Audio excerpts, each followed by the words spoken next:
고린도전서 4장 9절로부터 12절까지 말씀 한 목소리로 봉독하겠습니다. 두 사람이 한 사람보다 나음은 그들의 수고함으로 좋은 상을 얻을 것입니다. 혹시 그들이 넘어지면 하나가 그 동물을 붙들어 일으키려니와 홀로 있어 넘어지고 붙들어 일으킬 자가 없는 자에게는 화가 있으리라. 또 두 사람이 함께 누우면 따뜻하거니와 한 사람이면 어찌 따뜻하냐.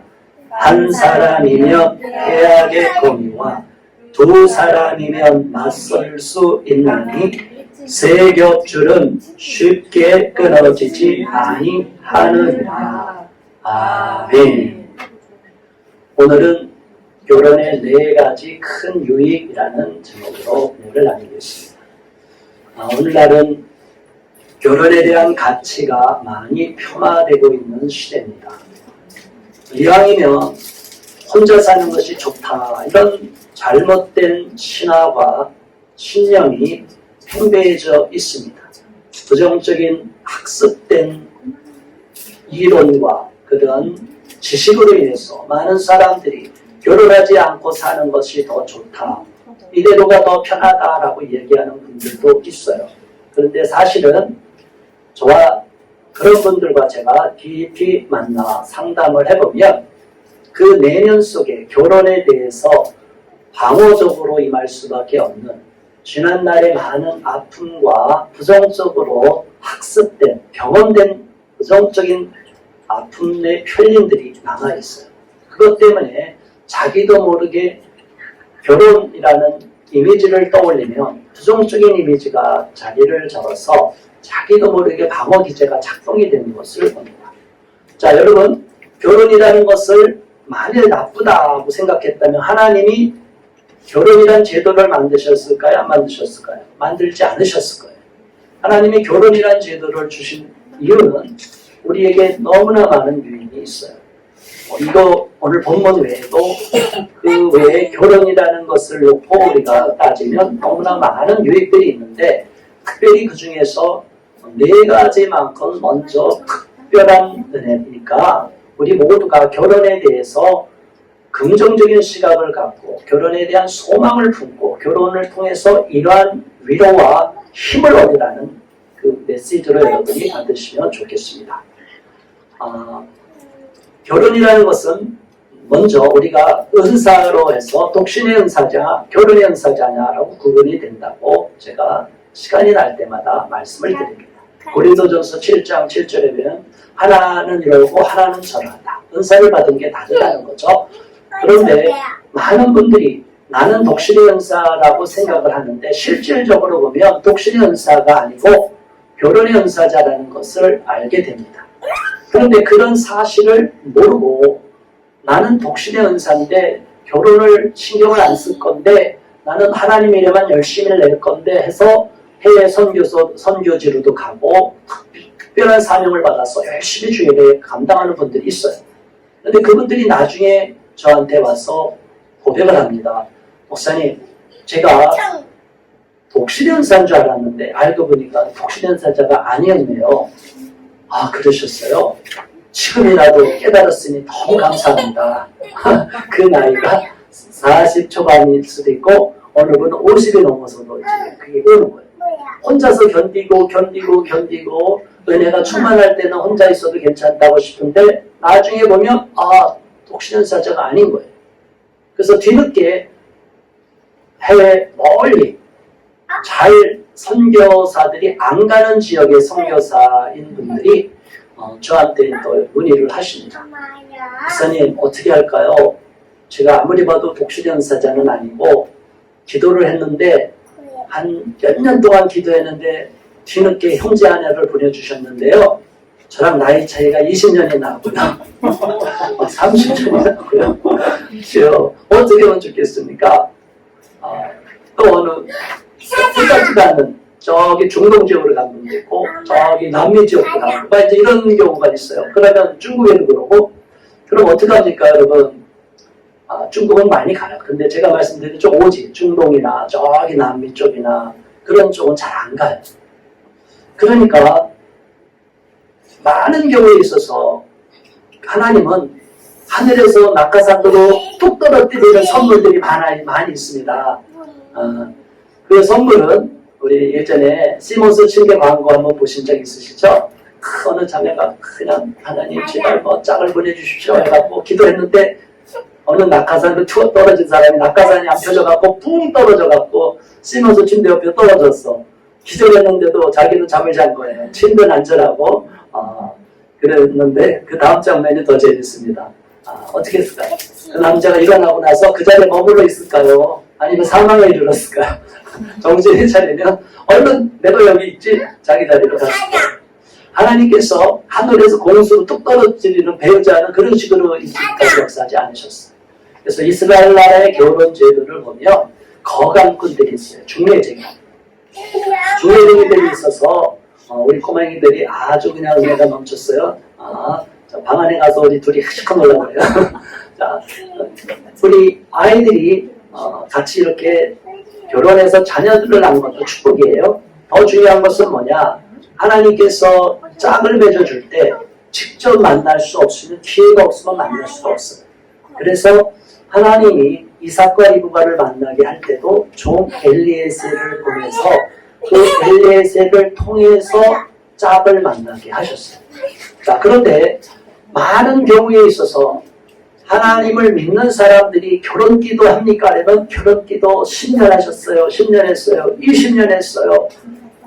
어느 분은 30년 했어요. 하나님 원망스러워요 하는 경우가 있어요. 근데 결혼기도해서 어디서 했냐 그러면 골방에서만 기도했대요. 여러분 제가 말씀드렸잖아요. 골방에서만 기도하면 응답이 돼요? 안 돼요? 안 돼요. 결혼기도만큼은 골방에서 기도하다가 이제 나와서 하나님이 주시는 광장에서 기도하고 이런 공간에서 모임에서 기도를 해야 돼요. 그 다음 단계가 있어요. 그런데 그걸 잘 모르고 많은 분들은 하나님이 알아서 주실 거다. 알아서 주실 거다. 안 주신 하나님 서운하다. 그렇지만 하나님의 시각에서는 너가 왜 불순종하느냐. 그렇게 기회를 주고 그런 모임의 기회도 줬는데 왜 거기에 불순종하고 너 혼자 생각하고 가느냐. 그래서 하나님은 시간이 지나고 나면 그 사람들이 잘못 생각했다는 것을 깨닫게 해주십니다. 어리석었다는 것을 발견하게 해주십니다. 그러면 저는 일단 해외에서 특수한 선교지로 가 있는 경우에는 오지로 가 있는 경우에는 만남의 기회 자체가 없기 때문에 저한테 그렇게 고민하시는 분들은 일단은 철수하기를 권면했습니다. 그래서 여러 사람이 철수했어요. 그것이 그분들의 인생에서는 하나의 전환점이 되는 거예요. 아무리 오지에서 금식으로 눈물로 기도해도 만남의 기회 자체가 없는데 어떻게 하나님의 응답을 주시느냐 이거죠. 하늘에서 공수를 할 수 있는 것은 물품을 사람을 통해서 보낼 수 있어요. 뭐 다른 것도 하나님의 응답하면 사람을 통해서 이게 만남의 기회도 주시는데 어쨌든 그것이 오랫동안 가도 응답이 없을 경우는 내가 뭔가 잘못 고집하고 있는 것이 무엇인가를 깨닫고 이런 귀한 자리 3040 아름다운 예배 이런 장소를 만들어주고 모임을 준 것을 기쁨으로 받아들이고 오시면 돼요. 누구든지 오면 돼요. 믿는 사람, 크리스찬들에게 열려있는 장소고 열려있는 모임입니다. 하나님은 오늘 우리에게 독신의 은사자인 저와 여러분 결혼의 은사자들에게 결혼에 대한 소망을 품으라고 다시 한번 확실하게 4가지 큰 유익을 말씀하고 있습니다. 첫 번째 9절에 나오는 내용은 두 사람이 한 사람보다 낫고 그 나은데 그 이유는 수고함으로 좋은 상을 얻을 것입니다. 그랬어요. 수고하고 상을 얻는다고 그랬어요. 혼자서가 아니라 두 사람이. 자, 여러분 부부에게는 하나님이 상급을 주는데 부부끼리 싸우면 상급이 있을까요? 없을까요? 없습니다. 그냥 감토해야 되는 거예요. 둘이 하나가 돼서 한 몸이 돼서 열심히 노력을 하면 남편 혼자 열심히 하고 뒤에서 난 설거지만 했다고 상급이 없어요. 아닙니다. 똑같은 상급입니다. 하나님 앞에서는 부부에게 동일한 상급을 주셔요. 믿습니까? 제 아내가 뭐 아침부터 섬기느라고 음식 준비하고 정신이 없어요. 이렇게 모임 예배하면 좋습니다. 그 상급이 제가 설교했다고 목사만 상급이 있고 아닙니다. 똑같은 상급, 부부에게는 동일한 상급이 있다. 그러니까 하나님 앞에 가서 심판대에 가서 우리가 부부가 싸우면서 하나님 저 사람 때문에 내가 신앙 인생이 망쳤어요. 저 사람 때문에 뭐 했어요. 이러면 안 되잖아요. 그렇죠? 하나님은 우리가 부족함이 있어도 하나님 제가 부족하지만 저 사람 때문에 제가 힘을 얻었고 여기까지 왔습니다. 하나님 감사합니다. 우리가 이런 마음으로 바뀌어야 돼요. 만약 저와 여러분이 하나님의 인도하심과 하나님의 놀라운 축복의 선물을 인도하심의 응답, 우리의 결혼기도의 응답을 주신 것에 대해서 의심하거나 불순종하기만 하면 결국은 우리 자신의 손해가 있는 거예요. 저는 제 아내에 대해서 응답이라고 생각하고 감사하게 받아들였어요. 그런데 때때로는 불만이 있거나 원망이 생기고 갈등이 심할 때 제가 딱 한 가지 후회한 게 있어요. 저는 제가 굉장히 믿음이 좋다고 생각을 했어요. 그리고 웬만한 정도는 끄떡이 없다고 생각했는데 결혼해서 부부관계로 맺어지는 것을 보니까 부부 사이에서는 갈등과 싸움이 일어날 수가 있고 시험거리가 있을 수가 있어요. 그리고 싸움이 막 지속이 되면 거의 한계 상황까지 가요. 그래서 제가 딱 한 가지 후회한 게 있어요. 제 아내가 믿음 없어도 저는 된다고 했어요. 제가 믿음이 좋으니까 끌어갈 수 있다고. 저 만나면 반드시 제 아내는 믿음이 좋아질 거야. 이런 마음이 있었어요. 그래서 자매들 중에 기도하는 경우가 있죠. 우리 형제들도 그러고 하나님 저는 사역자의 아내, 사역자 남편을 놓고 기도합니다. 사역자를 주십시오. 이렇게 기도하는 분들이 있어요. 그런데 제 아내는 사역자의 사자도 모르는 그냥 열심히 주일만 지키는 성도였어요. 저는 또 마음속에 너무 또 이렇게 사역자로 제가 기도합니다 하면서 남편을 좀 통제하기 쉬운 이런 것보다는 아예 좀 편안한 사람이 좋을 것 같아서 믿음이 그 정도로 헌신이 안 돼도 괜찮습니다 하는 사람을 구했어요. 그런데 막상 살아보니 사역이 어려워지니 이제 거기서부터 이제 충돌이 일어난 거죠. 힘들었었어요. 제 아내가 불만을 했어요. 나를 끌고 와서 이게 뭐냐? 나 같은 길을 다 망쳐놓고 이게 뭐냐? 교수 자리도 다 포기했는데 나가는데 이게 뭐냐? 이제 저 갑자기 리더십에 손상이 온 거예요. 자 여러분, 남편들 특히 남자들은 리더십에 손상이 오면 막 치명상을 입는 거죠. 믿었더니 영 형편없다. 자 여기에 대해서 설득하고 달래고 어르고 해도 이게 몇 년째 해도 현실이 안 바뀌니까 공수표가 난발이 되는 거예요. 그러면 더 신뢰도가 무너져요. 저는 형편없는 사람이 되고 아무리 봐도 그렇게 기도 많이 한다고 했는데 그 기도는 왜 응답도 없냐 해갖고 저한테 이제 기도는 엉터리다. 이제 저는 하나부터 열까지 다 막 불신을 받는 상황까지 왔어요. 그러다 보니까 제가 그때 한 9년 차쯤 됐나요? 하나님께 좀 하나님 제가 회개합니다.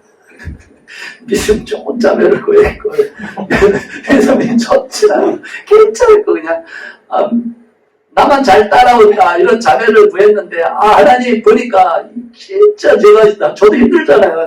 이 사역이 어려우면 저 얼마나 힘들까요? 저도 그냥 너무 힘들 때 거기다가 그냥 막 고춧가루 뿌리고 소금 뿌리고 막 힘들다고 불평하고 원망하고 호세아처럼 막 그냥 나쁜 짓은 고별처럼 나가진 않지만 그냥 바가지 긁으면 저는 막 힘들어요.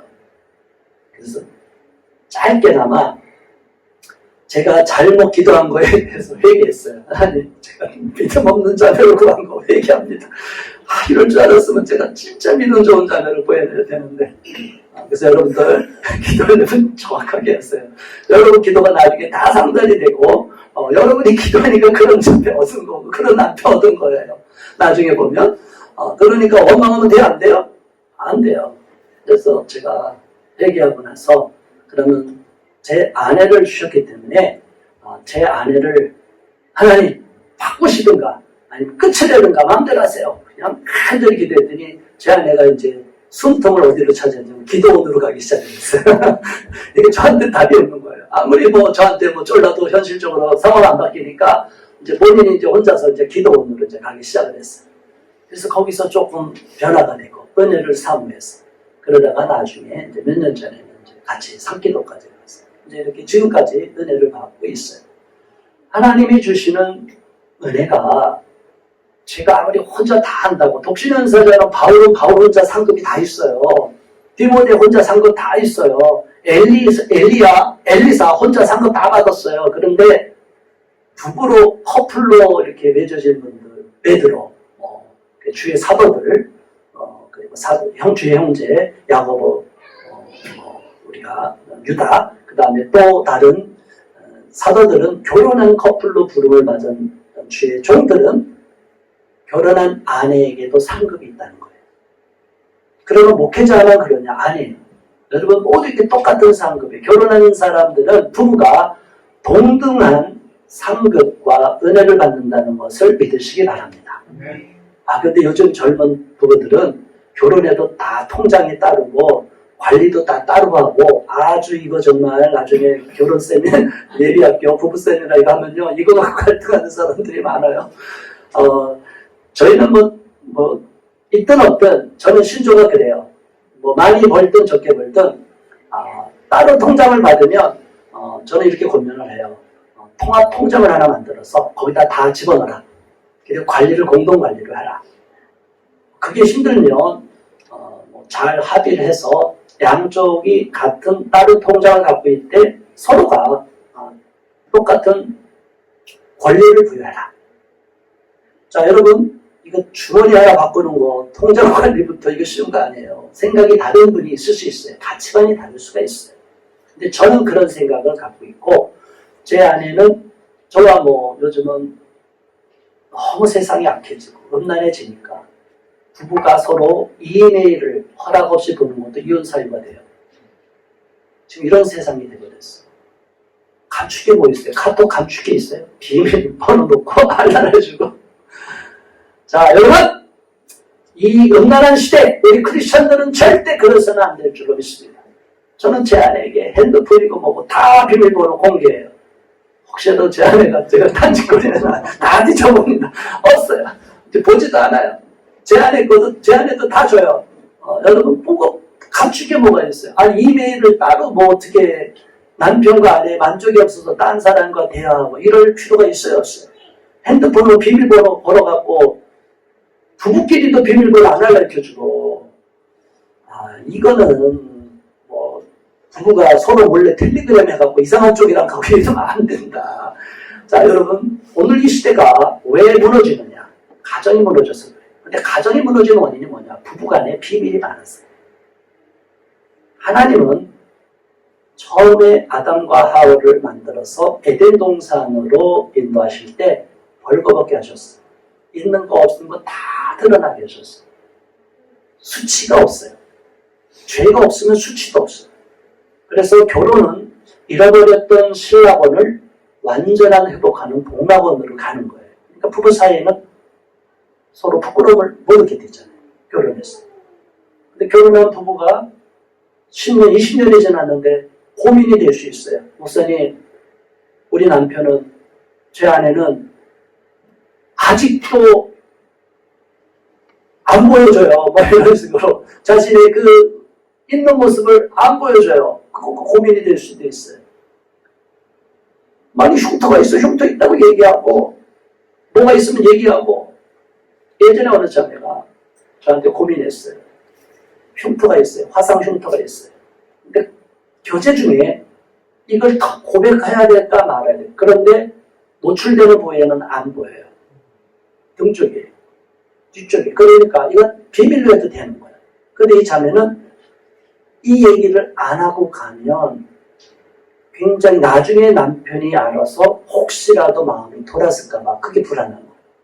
자, 어떻게 생각할까요? 여러분 어떻게 할까요? 비밀로 다 간직하고 가요?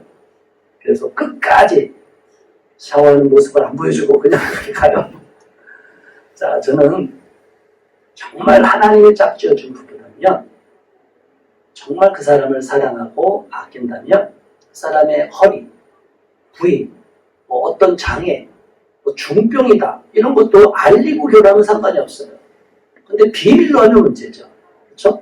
근데 흉터 같은 경우도 때때로는 비밀로 그냥 간직하고 가라, 자연히 알게 될 거다 이렇게 얘기할 수도 있겠지만, 저도 그렇게 큰 문제가 아니면 그냥 안 해도 되지만 본인이 알아서 하라 그랬더니, 이전에는 기도해도 도저히 자기는 안 하려면 안 되겠대요. 그래서 그 형제한테 알렸어요. 근데 어떻게 됐을까요? 형제가 도망갔을까요? 안 도망갔어요. 오히려 그 자매를, 그게 무슨 소용이냐, 얼굴에 흉터 있어도 내가 널 이뻐할 텐데 보이지도 않는 곳에 흉터 있는데 그거 뭐 무슨 문제냐. 근데 여러분, 이게 작은 것 같지만 미혼자들한테 굉장히 큰 거예요. 그렇죠?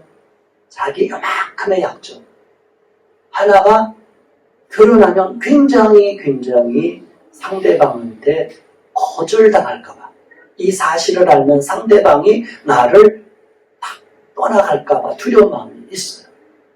형제들도 그러고 자매들도 그래요. 그런데 결혼한 부부들은 그 과정을 딛고 넘어선 거예요. 근데 아직도 상대방의 어떤 약점이나 조금 그 사람이 컴플렉스를 느끼는 부분들에 대해서 배우자의 입장에서 수용해주지 않으면 그 사람은 굉장히 힘들어요. 결혼한 기쁨을 못 느끼게 돼요. 내가 완전히 하나님이 주시는 귀한 선물을 받고 행복한 가정에서 행복한 부부로 살아가고 있지 못하다는 마음 한구석에 늘 무거운 짐이 있어요. 자, 여러분, 제가 지난 시간에도 말씀드렸죠? 나의 결혼 기도만 응답될 것이 아니라 내가 나의 미래의 배우자의 결혼 기도에 응답이 되게 해달라고 기도하라고 했어요. 얼마나 멋있어요. 하나님, 제가 누군가의 기도 응답이 되게 해주세요. 그러면 저도 독신에서 벗어나고 싱글에서 벗어나는 거예요. 솔로 탈출하는 거죠. 그리고 더 나가서 상대방의 어떤 허물과 부족함이 있더라도 내가 정말 사랑하는 사람이고 그 사람이 하나님이 나와 연결해주는 예비된 짝이라면 수용할 수 있는 마음을 달라. 그런데 우리가 어떤 틀을 딱 정해놓고, 외모든 어디든 기준을 딱 정해놓고 이 틀이 안 들어오면 그 사람은 내 짝 아니야 라고 하면, 하나님이 보내주려고 하는 사람이랑 이게 안 맞으면, 이 사람의 문제가 해결이 안 되면 하나님은 만남의 기회를 안 주셔요. 딜레이를 시키는 거죠. 그래서 우리가 이 과정을 극복하고 변화시키도록. 그래서 저에게는 하나님이 결혼을 늦게 하면서 두 가지를 벗게 하셨어요. 저는 저 혼자 고뇌의 인생을 찌들어 사니까 누구든지 곧 지적이든 아니든 어쨌든 너무 지적이면 저랑 충돌이 일어나서 좀 너무 지적이지 않고 그냥 잘 이해해주는, 나를 공감만 해주는 사람이면 좋겠다. 이런 생각을 했어요. 내가 글을 쓰고 작품을 썼는데 그게 무슨 시 창작법에 맞나? 소설 작법에 맞나? 이래갖고 비평을 하면 내가 비평가랑 살고 싶진 않잖아요. 근데 이제 문학을 하시는 분들은 예리하니까 그런 걸 지적을 잘 하거든요. 그래서 저는 편안한 건 다 좋은데 두 가지. 하나는 키가 좀 클 것. 제 나이에 제가 생각할 때보다도 좀 일반 평균 키보다 좀 컸으면 좋겠다. 어떻게든 제 주변의 가족들 중에는 키 큰 사람이 좀들이 많으니까 그래서 좀 그랬고요. 두 번째는 조금 방학개비처럼 좀 빼짝 마른 것, 좀 날씬할 것, 언제 좀 이렇게 얘기했어요. 그런데 하나님은 저에게 그러한 두 가지 기준을 다 버리게 하셨어요. 결국에는 두서를 다 들었어요. 하나님, 이제 어느 누구든지 모르지만 주시면 받겠습니다. 다 받겠습니다. 제가 생각하는 키가 어떠니 얼굴이 어떠니 이러면 다만 저랑 봤을 때 조금 이미지가 비슷하다, 좀 어울린다 소리만 들었으면 좋겠지 제가 어떤 걸 따지고 조건을 따지고 이런 얘기하면 제가 아직도 찬밥 더운밥 가리는 입장이면 하나님이 혹시라도 노하실까봐 하나님, 저는 두 손 다 들 테니까 이것도 다 버리고 저를 좀 이해해주는 사람이면 좋겠습니다. 그렇게 기도했더니 하나님이 결혼하기 1년 전에 저한테는 직접 꿈에서 결혼하는 장면을 보여주시는데 베일을 쓴 신부의 모습을 보여줬어요. 안심이 됐어요. 다만 하나님이 그때 정확하게 알려주셨어요. 키는 지금 제 안의 키입니다. 그래서 제가 갖고 있는 키의 기준은 다 갖다 버려라. 키가 중요한 거 아니다. 그거 쓸데없는 거다. 이제 이런 식으로 생각을 해서 하나님의 기준으로 우리 자신이 갖고 있는 잘못된 기준, 내 고집만 부렸던 것들을 싹 버리게 하셨어요. 자, 여러분, 처음에 첫인상을 너무너무 중시 여겨요.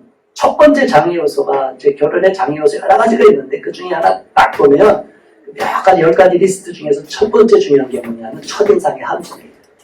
처음에 딱 기준을 놓고 처음부터 내가 기준으로 딱 잡은 요 이상형의 틀에 맞지 않으면 아예 배우자감으로 고려도 안 하는 형제도 그렇고 자매도 그렇고 똑같아요.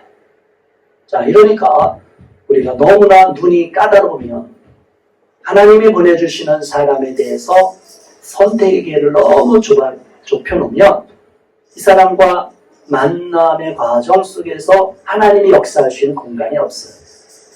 저도 꿈은 꿨지만 그 꿈대로 하늘에서 공수해서 하나님이 낙하산으로 떨어뜨리지 않고 그때부터 저는 열심히 찾아다녔어요.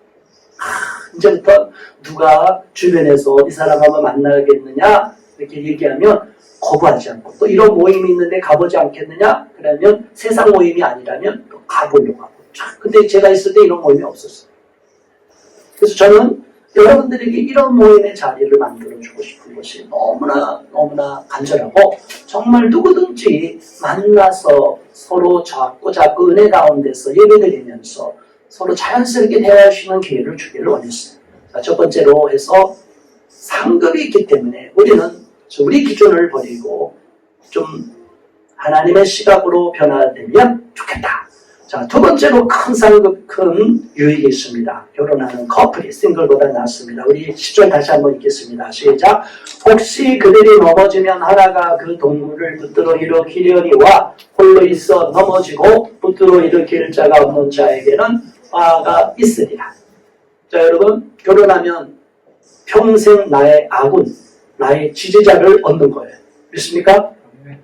그런데 결혼한 부부 중에 어디 가서 딴 사람이 남편이 아내가 좀 실수하고 있는 게 있어요. 근데 그쪽이랑 부딪혔어요. 그러면 일단은 당신 왜 그래? 우리 남편한테 우리 아내한테 이렇게 얘기하는데 당신이 왜 그래? 뭐 이래갖고 부부끼리 싸우는 경우가 있어요. 야, 여러분 이거 지혜로운 거 아니에요? 옳고 그름의 문제가 아니에요. 여러분 잘 아셔야 됩니다. 옳고 그름이 아니라 이것은 심정적인 동조와 지지를 원하는 거예요. 남편이 아내가 좀 실수할 수도 있어. 그리고 미안합니다. 어쨌든 됐습니다. 어쨌든 그렇지만 당신 너무해요. 제 아내한테, 저 남편한테 이런 식으로 그 자리에서 남편, 아내를 체면을 세워줘야 돼. 그런데 저쪽에 체면을 세워주고 남편과 아내를 이렇게 딱 무시해버리면 그건 안 돼. 자, 우리가 그건 지혜인지. 아내와 남편은 쓰러져도 일으켜주는 사람들이 돼야 돼요. 인생을 살다가 어려워지고 직장에서든 사람과의 관계에서든 또 사업을 해서든 또 신앙적으로든 우리가 시험이 들거나 어려워서 한순간 넘어질 수가 있어요. 이거를 일으켜 줄 수 있는 사람은 누구밖에 없어요? 아내, 남편밖에 없어요. 제 아내가 저를 너무 불쌍히 여기고 있어요. 예전에는 좀 그때 갈등 시절에는 막 원망한다고 그랬다가 그게 싹 없어지고 제가 이렇게 나이를 먹어가면서 너무 과잉 에너지를 쓰고 좀 제가 무리하게 하는 경우가 있어요. 밤새서. 그러니까 제 안에는 이제 걱정이 되는 거예요. 제가 어느 순간 저래다가 좀 병이 날까, 탈이 날까, 쓰러질까봐. 그래서 자다 말고도 막 2시에 빨리 자 이러고 자꾸 되고 또 이따가 3시에 아직도 안 자, 빨리 자! 빨리 자요, 빨리 자! 막 이렇게 소리 지르고 4시도 안 자면 자다 말고 또 깨갖고 막 깊이 자다가도 깨면 항상 저를 걱정하고 염려하고 있는 그런 모습을 보여요. 혼자 있어도 혼자 있기 때문에 이 한여름에도 마음이 스산해요. 스산해. 그래서 외로움이 있어요. 늘 추위를 느껴요. 그런데 결혼한 부부들은 다르죠. 뭐 이제 다 익숙해지니까 아유 여름이면 막 침대도 따로 쓰는 부부도 있고 그거는 어쩔 수 없는 거지만 또 예전에 제가 아는 어느 부부는 너무 한 사람은 열이 많고 한 사람은 추위를 타니까 한 사람 입을 꽁꽁 싸고 자고 한 사람은 다 먹고 같은 침대지만 하나는 이불을 덮고 이렇게 해서 서로 방향을 틀어서 잔다 이런 부부도 있었어요. 나라마다 다 다릅니다. 그런데 어쨌든 마음에 외로움과 쌀쌀한 추움이 느껴지면 하나님이 그 추위를 덜게 해주는 것이 결혼하는 부부예요. 아무리 히터를 켜도 사람과 관계가 틀어지고 교류가 안 되면 추워요. 자, 여러분 부부가 결혼하는데 마음이 서로가 엇갈려 있다면 그 마음을 빨리 푸시기 바랍니다. 그리고 둘이 따뜻해야 되는데 따뜻함을 못 느낀다면 그것도 문제. 그러나 분명하게 제가 말씀드립니다. 일반적으로 행복한 부부는 결혼하면 따뜻함을 느끼고 여유가 생기고 편안해져요. 얼굴에 행복하냐 안 하냐 물어볼 필요도 없어요. 얼굴에 써 있어요.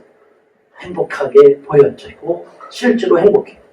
어떤 사람은 쇼윈도 부부들도 있긴 있어요. 쇼윈도 부부가 뭔지 아시죠? 보여주는 부부. 그냥 우리는 행복해, 너무 좋아. 그때 소문은 유명 인사들 많이 그렇죠. 언론에서는 둘이 좀 안 좋다 그런 소문이 나도 그냥 공개적인 자리에서 둘이 막 깨가 쏟아지는 모습을 보여요. 이 쇼윈도 부부. 보여주기 위한 부부. 이런 쇼윈도 부부가 되면 안 돼요. 부부는 서로 갈등이 있으면 되도록이면 드러내서는 안 되겠지만 안 좋은 거면 그걸 위장해서 굳이 억지르지 마시고 집에서 다 해결할 수 있기를 바라요. 가능하면. 저는 싸울 때는 싸워야 된다고 생각하는 입장입니다. 부부가 안 싸우면 병이 돼요. 또 문제가 돼요. 갈등이 되면 싸워요. 싸울 때 제대로 싸우세요. 어설프게 싸우고 무슨 문제야? 됐어. 무슨 문제야? 됐어. 무슨 문제야? 됐어. 이러면요 나중에 됐다고 넘어가면 그게 이제 몇 달이 터져요. 절대 안 그렇습니다. 문제가 있으면 문제를 빨리 해결할 수 있기를 바라고 싸울 때는 싸워야 돼요. 저희는 싸울 때는 처음에는 제 아내가 그냥 일방적으로 당하다가 어느 시점부터는 이제 제 아내도 같이 목소리가 높아져서 가만히 있지 않고 저에 대해서도 다다다다다다 막 이제 공격을 하는 거죠. 그러면 가만히 들으면 저도 이제 방어를 해야 되고 그렇구나 나한테도 불만 요소가 많구나 좋다 싸우자 내가 막 싸우고 그 다음에 이제 싸우면 어떻게 돼요? 감정이 상하잖아요. 그러면 거기서 이제 중요해요. 화해하는 방법 부부들이 되고 커플이 돼도 마찬가지. 커플이 연애기니까 얘는 서로 헤어지면 끝이니까 이게 쉽지 않은데 부부는 어떻게 싸워야 되느냐? 어쨌든 싸울 땐 싸우되 헤어지기까지 불을 품으면 안 돼. 이게 기본적인 원리예요. 그날 하루가 지나고 화해 안 하고 가버리면 마귀가 둘을 더 멀리 떨어뜨려요. 하루 더 가면 더 멀리 떨어뜨려요. 그래서 갈등 있는 상황에서 이틀, 3일을 지나면요 마귀가 이미 그 집안의 중심을 들어와 버려요. 예수님이 주인된 가정이 아니라 분리의 영인 사탄이 들어와서 그 집안에 딱 자리를 잡아요. 그리고 두 사람을 계속 조져버려요. 영적인 원리예요. 잘 아셔야 돼요. 둘이 싸우게 된 원인이 두 사람의 문제가 아니라 싸움질 시키는 마귀의 원인이다라고 생각하시기 바라고 또 거기에 내가 넘어갔기 때문에 내가 상대방의 허물과 기분 나쁜 게 자꾸 드러나고 화가 나고 불만 요소가 자꾸 생각나게끔 마귀가 시키니까 그 사람이 더 나빠지고 더 미워지는 거예요. 절대 안 그렇습니다. 그래서 저는 이 팁을 드립니다. 절대적으로 싸우되 그날 처리하면서까지 화해하시기를 권면드립니다. 저는 그래서 위기가 있었음에도 불구하고 막 싸워서 다시는 안 볼 것처럼 그 다음 날에 집을 나갈 것처럼 제안해야 되고 잤지만 잠을 안 재우고 제가 일으켰어. 깨우고 막 이렇게. 이게 쉬워요 어려워요? 쉽지 않습니다. 발길질 날라고 난리 납니다. 화가 났는데 어떻게 그냥 또 화해하자고 나한테 막 그냥 난리가 나는 거예요. 그런데도 저는 아유, 또 내가 너무 심한 거하고 회개하고 나면, 저는 회개하면 즉각적으로 순종하는 사람이니까, 하나님이 오늘 화해하래! 그래갖고 그냥 끄집어내고, 이제 이불을 이제 뜯어지고 막 소리 나는 거야. 이불을 끄집고 저는 이불을 잡아당기니까 막 이불에서 목소리 나고 막. 그런데 제 아내가 저의 그 화해 요청을 아무리 해도 안 되면 이제 무력으로까지 그냥 막 끄집어서 일으켜내면 이제 그 다음에는 못 이겨내고 막 화를 내고 막 울게 되면서도 결국은 어쩔 수가 없어요. 당신이 불만큼 할수 내가 잘못했어. 뭐였어? 그게 잘못했어. 자, 이래서 결국은 마무리는 손잡고 기도하는 거. 그게 새벽 4시, 5시 이렇게. 여러분, 전 철학까지 하면서 싸우면 아주 싸워요. 화해도 아주 끝까지 해요. 뭐. 자, 그래갖고 그 위기를 다 극복해왔어요.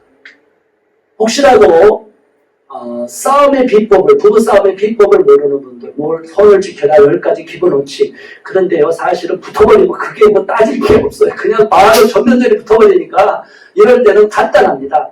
시작과 끝만 잘하면 돼. 싸울 땐 싸우되, 그냥 화해할 때는 적극적으로 화해하고, 그리고 한 사람이 그 역할을 해야 돼. 아내가 역할을 하는 것보다 남편이 더 잘하기를 바래요. 근데 남편이 진짜로 안 하는 사람이 있어요. 그럴 때 어떻게? 아내가 순교에 가보라. 주여, 이 원수를 용서해 주소서. 이 초주받은 영혼을 불쌍히 여겨주소서. 여러분, 기도를 그렇게 세게 하세요. 이 저주받은 영혼이지만 하나님이 사랑하려니까 제가 주의 이름으로 용서합니다. 이 원수를 막 이래갖고 다 기도하세요. 그러면요, 원수라는 말에 다 풀려요. 근데 저 사람 항상 나보고만 지적하잖아요. 내가 원수라고. 아니, 너도 원수야. 나 그러면서 기도 다 풀어버리고 화해를 해버리면 우리 마음속에 기쁨이 올까요? 안 올까요? 기쁨이 옵니다. 화해가 됩니다. 그러면 마귀가 우리 집안에 딱 자리 잡고 있던 그 원수 마귀가 이 집안 더 이상 있을 수가 없다. 이 화해가 들어오면요, 은혜의 빛이 내려오면서 성령이 불임해요. 그 다음에 이게 불화를 줬던 원수 마귀가 집 밖으로 떠나가게 되는 거예요. 둘 사이에 마음의 벽을 쌓아놓고 아무리 끌어안는 것은 부부관계에 보세요. 이거 소용없어요. 이 마음이 안 열린 상태에서는 전혀 부부관계가 회복이 안 돼요. 저는 그래요. 싸울 때는 치열하게 싸우라. 다만 화해할 때는 끝장을 보고 처리하고, 그날 새벽에 갔는데 아직 안 풀렸다. 그러면 그 다음날까지 이렇게 올라가요. 계속 하는 거예요. 우리 금식하면 우리 끝까지 응답받을 때가 하잖아요.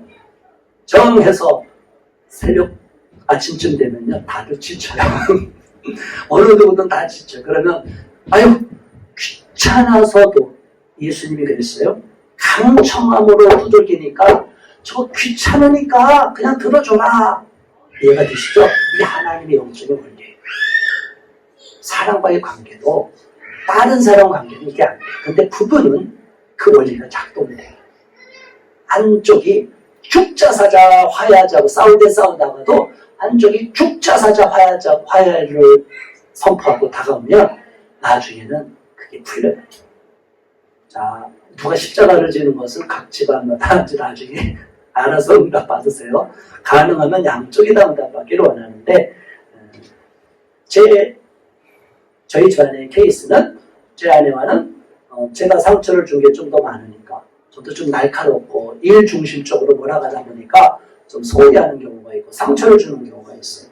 또 열심히 저를 돕는데 제가 또 일에 요구하는 수준이 높아갖고 막 이렇게 그냥 불만을 막 표출해요. 그러면 제 아내가 저 도와주다가 상처받으면 다시는 내가 당신 안 도와준다.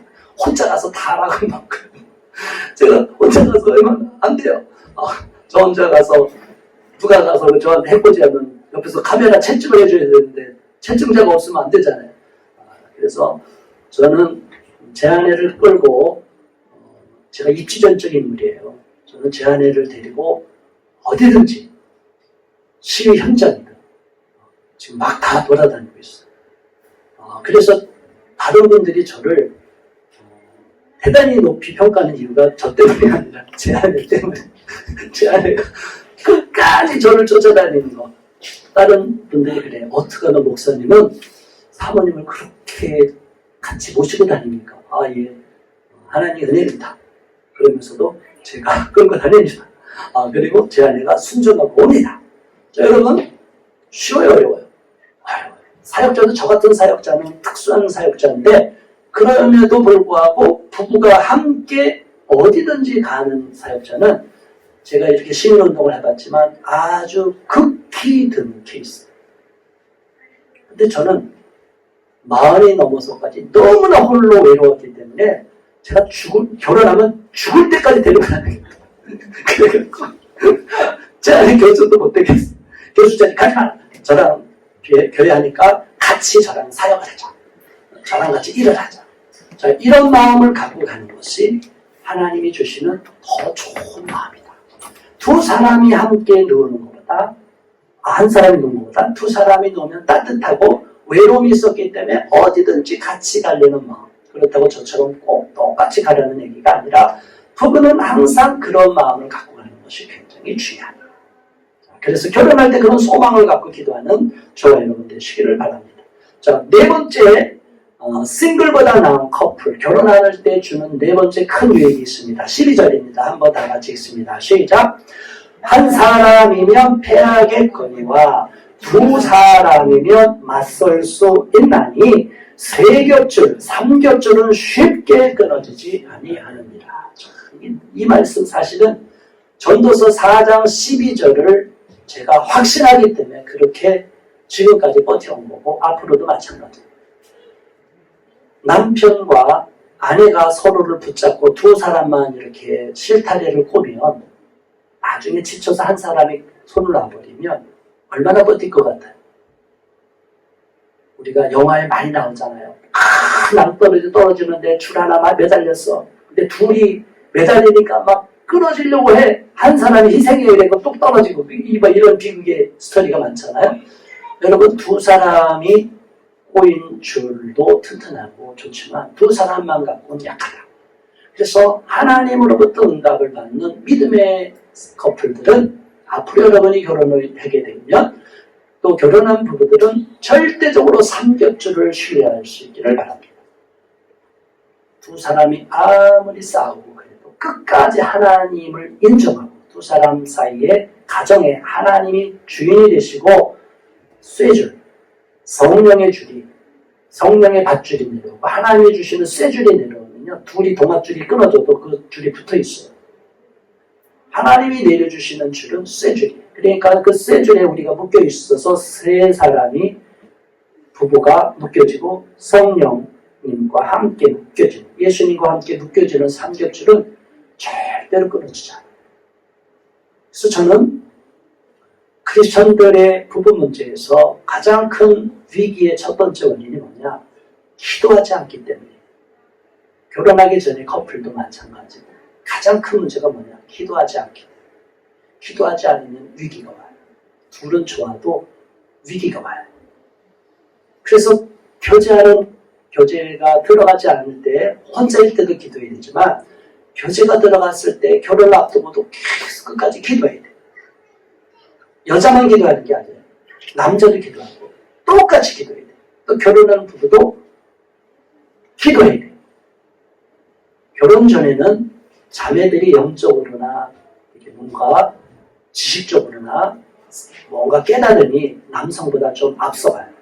좀 조숙해. 일반적이에요. 하나님 그렇게 만드셨어요. 그런데 이게 계속 결혼할 때도 이어질 거라고 생각하면 안 됩니다. 어느 시점에 가면 여성들은 정체가 돼요. 신앙적인 수준이든 영성이든 어떤 문제든지 딱 멈춰요. 거의 그 단계로 가 있어요. 가거나 어쩌면 떨어져. 그러니까 결혼 전에는 자매들이 저기 형제들이 너무 수준이 낮아서 그런 오만함을 버리시기 바랍니다. 자매들은 내가 혼자 영성을 키워나갈 때 영적 수준이 굉장히 올라가 있는 걸로 생각을 해요. 자, 좋습니다. 올라 있을 수도 있어요. 그런데 결혼하고 나면서 점점 남성은 안정감을 갖고 한 여성에게 집중하게 되면 남성들은 거기서 안정감과 자신감이 생겨서 그 다음부터 이제 쭉쭉쭉쭉 올라가요. 영성이 어느 시점에 가서는 이제 크로스가 돼요. 세상에 데스 크로스인 것처럼 이게 딱 어느 시점에 가면 여성들이랑 동등해지고 나이를 더 먹어가면 여성은 어떻게 보면 너무 애하고 평범해지는데 남성이 훨씬 더 영적 수준이나 모든 면에서 앞서가 있는 걸 보게 돼요. 그러니까 결혼이라는 것을 볼 때 결혼 전의 모습이 전체라고 보면 안 된다는 거죠. 결혼 후, 길게 보면, 인생 길게 보면 나중에 일생을 놓고 보면 두 부부는 어울리니까 만나게 하신 거예요. 미래의 가능성까지 보면. 그러니까 자매들에게 결혼하기 전에 내가 저 남자 신앙적으로 조금 불안해요. 이렇게 하는 분들이 있어요. 신앙적으로는 좀 약해 보이고 불안하지만 그게 결격 사유는 아니에요. 저는 그거는 반드시 바뀔 수 있는 가련성이기 때문에 놔둬요. 다만 저 사람 성품이 이상해요. 저 사람 좋았다가 갑자기 돌변해서 이상해요. 그러면 스탑을 시켜요. 거기서 더 나가지 말고 기도해 보시다. 위험하다. 이해가 되시죠? 그 사람의 성품이나 그 사람의 뭔가 성격에서 너무나 이상한 것이 막 돌발적인 게 나타나면 이건 안 돼요. 그러나 신앙적인 것에 볼 때 특히 미혼 크리스천들, 자매들은 정말 믿음의 배우자를 원하잖아요. 믿음 좋은 배우자를. 근데 형제들이 자매들만큼 믿음의 배우자가 없을 수 있어요. 있긴 있어. 어디? 신학교에. 그냥 인생을 실패하고 천부여 의지 없어요. 신학을 하고 가진 거 하나도 없고 정말 믿음 좋은 형제들이 있어요. 근데 그 형제들은 오히려 자매들이 거들떠를 안 봐. 이게 자매들이 바라는 건 믿음 좋고 조건도 아주 좋은 형제를 원해. 근데 이런 형제들은 쉽지 않다. 극히 작다. 퍼센테이지가 극히 작다. 그래서 자매분들이 시야를 좀 넓혀봐야 돼요. 그 사람의 가능성이 있다면, 신앙의 기본 하나님에 대한 태도가 있다면 그 상황을 열어놓고 가야 된다. 또 많은 경우에 자매들 중에 하나님, 저는 사명을 받았습니다. 이렇게 하나님께 서원하고 결혼한다면 저 선교지로 가겠습니다. 라고 이렇게 생각하는 자매들이 많아요. 근데 그 자매들이 처음부터 선교지로 가겠냐고 조금 만나서 괜찮고 다가오면 그걸 물어봐요. 처음부터. 그러면 형제들은 아직 그게 안 열려 있을 수 있어요. 선교의 마음이 있지만 그냥 바로 금방 2년 내에 가자고요. 직장 다 그만두고. 그러면 이 남자들은 준비가 안 되면 자매는 좋지만 자매를 택할까? 직장을 포기할까? 이 문제가 딜레마에 있으면 형제들 거의 대부분은 직장을 못 놔요. 왜? 못 올 수가 없는 거예요. 준비가 안 됩니다. 자매님들이 거기에서 조금 더 지혜로울 수가 있다. 그래서 저는 결혼시킨 자매는 그 자매에게 가능성을 보고 하나님이 저 남편의 마음을 열어줄 때까지 기다리고 그때 선교로 같이 가라. 왜 그러냐? 혼자로 선교지로 가면요, 선교지에서 어떤 일이 일어날지 몰라요. 진짜입니다. 특히 정말 남들이 가기 어려운 선교지로 가려고 하시는 분들이 있어요. 그럴 때 더군다나 자매들은 열정이 더 넘쳐. 죽을 각오까지. 그런데 남편도 없이 가면 큰일 납니다. 개종을 당할 수도 있어요. 그렇기 때문에 독신으로 가지 말고 결혼해서 선교지로 가자. 그것이 하나님의 뜻이고, 잠시 일시적으로 선교지로 갔다가 돌아와서 결혼했다. 그러면 상관이 없는데 거기다 뼈를 묻을 각오로 처음부터 각오하고 가려면 혼자서 가는 것은 아니다. 독신연사자가 아닌 경우는 결혼해서 같이 가시면 괜찮다. 저는 그렇게 권면을 드리고 또 그렇게 결혼한 커플들이 있습니다. 말씀을 정리하겠습니다. 하나님은 저와 여러분에게 독신연사자가 아닌 경우에는 결혼의 은사자라고 말씀하셨어요. 그리고 결혼의 은사자라면 결혼을 선물이라는 것을 분명히 인식하시고 두 부부가 하나님 앞에 같이 상급을 받는 대상이라는 것을 분명하게 아시고 옆에 계신 앞으로 결혼할 미래의 배우자를 감사히 여길 수 있기를 바랍니다. 고맙게 여길 수 있기를 바랍니다. 감사 표현을 많이 하시기 바랍니다. 감사 표현을 안 하고 한쪽만 일방적으로 고마워 한쪽은 당연해 이렇게 얘기하면 안 돼요. 어느 순간에 역전이 돼요. 실망이 돼요. 나는 그렇게 얘기했는데 당신 아무 표현 안 하면 안 된다. 자, 오늘 주신 말씀처럼 두 분은 같이 상급이 있습니다. 부부는 결혼하게 돼서 또 한 살이 넘어지면 일으켜줍니다. 또 혼자선 춥지만 같이 부부가 한 지붕 밑에 살면 따뜻하고 안정감을 느끼고 여유가 생깁니다. 네 번째는 하나님이 주신 그 쇠줄이 내려오기 때문에 하나님이 짝지어 주신 짝은 사람이 끊을 수도 없고 안전하게 안전판으로 보장받게 됩니다. 이런 놀라운 선물을 여러분의 것으로 누릴 수 있기를 주님의 이름으로 축복합니다. 오늘 말씀을 기억하면서 잠시 하나님, 우리가 하나님 주신 이 귀한 선물을 빨리 받게 해달라고, 그리고 이 선물을 놓치지 않게 해달라고 이 시간 합심하여 잠시 통성으로 기도합니다. 주여 할렐루야. 하나님 아버지 고맙습니다. 감사합니다. 우리 하나님께서 오늘 전도서 4장 9절로부터